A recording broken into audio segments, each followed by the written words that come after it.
Good morning students. आज का हमारा टॉपिक है flow of charge inside a wire and what is the electric potential. देखो आपका वायर के अंदर चार्ज का फ्लो कैसे होता है। How does a metal conduct electricity. You would think that A low energy electron would have great difficulty passing through a solid conductor. Inside the solid, the atoms are packed together with very little spacing between them, but it turns out that electrons are able to travel through a perfect solid crystal smoothly and easily, almost as if they were in vacuum. देखो आपको पता है conductor या solid के अंदर क्या होते हैं, एटम्स है ना अपनी पोजीशन पे फिक्स्ड होते हैं, ठीक है। तो और उनके बीच की जो डिस्टेंस है ना वो कभी भी चेंज नहीं होती। वैसे नॉर्मली थोड़ी बहुत चेंज होती है बट हम उसको नेगलेक्ट मान के चलते हैं, ओके। तो यहाँ वहाँ उसका मतलब ये नहीं है भी इलेक्ट्रॉन वहाँ पे ट्रैवल नहीं कर सकता, बिकॉज इलेक्ट्रॉन तो वो डेली नहीं करता। इलेक्ट्रॉन का तो क्या है, इलेक्ट्रॉन को तो अपोज उसके जैसा ही कोई एलिमेंट कर सकता है। अब सॉलिड है, सॉलिड के अंदर एटम है, एटम आपको पता है क्या होते हैं, न्यूट्रल होते हैं। तो कोई भी इलेक्ट्रॉन आएगा तो उसका मोशन मतलब हमने ये नहीं समझेंगे कि भी जिस इलेक्ट्रॉन के पास लो एनर्जी है तो वो कंडक्टर के अंदर मूव नहीं कर सकता। It is wrong. वो भी आपका लो एनर्जी वाला इलेक्ट्रॉन भी सॉलिड के अंदर मूव कर सकता है, okay. The motion of electrons in a conductor however is very different from that of charges in empty space. When a steady current flows through a conductor, the electron in it move with a certain average drift speed. Drift speed क्या होता है, अभी देखो यदि कई बार एक तो normal speed होता है और एक होती है ड्रिफ्ट। ड्रिफ्ट स्पीड तब होती है वो स्पीड जब हम इलेक्ट्रॉन के ऊपर इलेक्ट्रिक फील्ड अप्लाई कर देते हैं या फिर हम इलेक्ट्रॉन के ऊपर कोई फोर्स अप्लाई कर दें, मतलब इलेक्ट्रॉन अपनी मर्जी से मूव ना करे, उसको धकेला जाए मोशन की तरफ। तो उस टाइम जो उसकी स्पीड होती है ना उसको हम बोलते हैं drift speed, okay, in the presence of some force. तो जब आपका कंडक्टर के अंदर इलेक्ट्रॉन मूव करता है तो फ्रीली मूव नहीं करता जैसे वो एम्प्टी स्पेस में करता था, हालांकि मूव करता है बट वो जो स्पीड होती है उसकी ड्रिफ्ट स्पीड होती है, okay.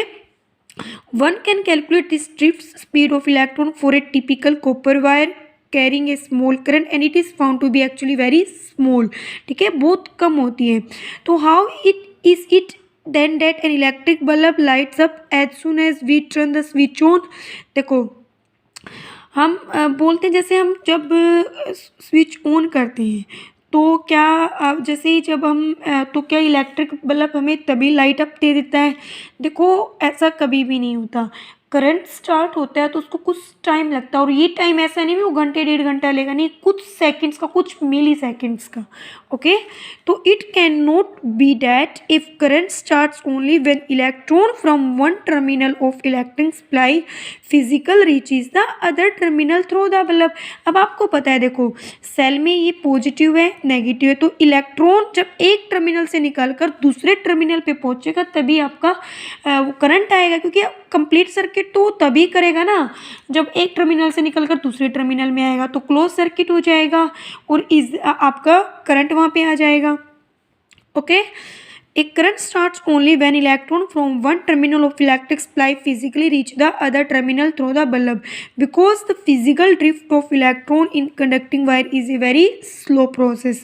The exact mechanism of current flow which take place with a speed close the speed of light is fascinating, but it is beyond the scope of।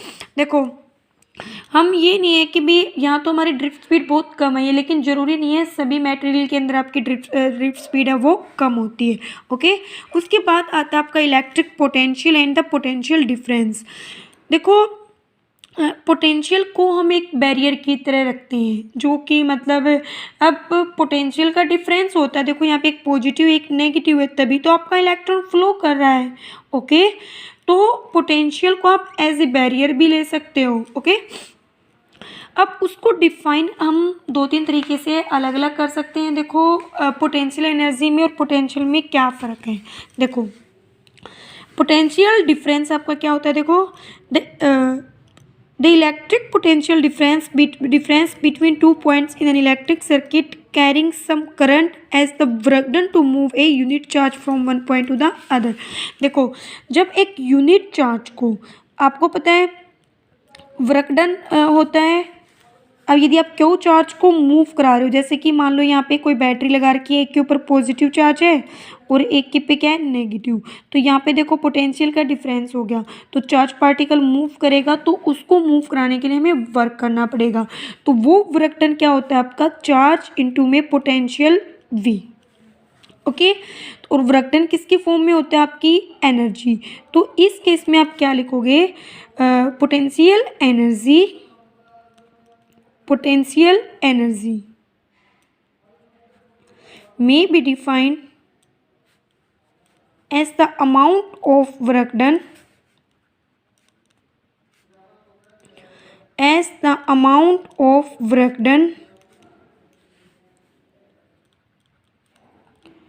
to move the charge particle Q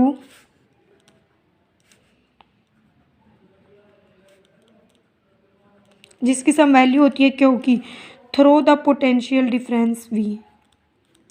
मतलब जब वो potential में move करता है charge particle तो उसको कितना amount work करना पड़ता है, तो वो आपका क्या हो जाएगा, पोटेंशियल एनर्जी। अब यहाँ देखो, मैं चार्ज की वैल्यू 1 कूलम कर दें, क्योंकि आपको पता है SI unit of charge is 1 coulomb.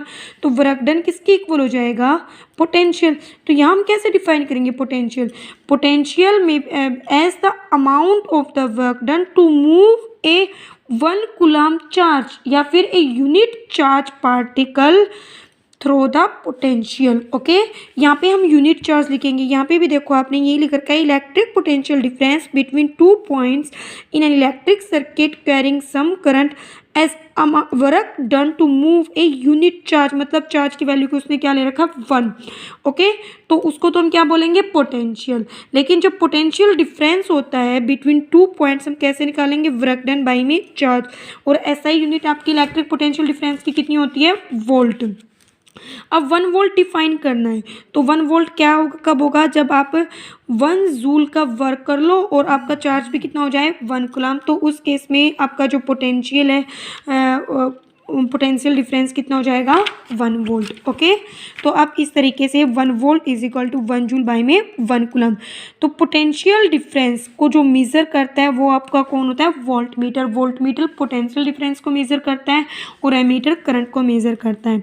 Okay, जैसे नेक्स्ट न्यूमेरिकल है, how much work is done in moving A charge of 2 coulomb across 2 points having a potential difference 12 volt.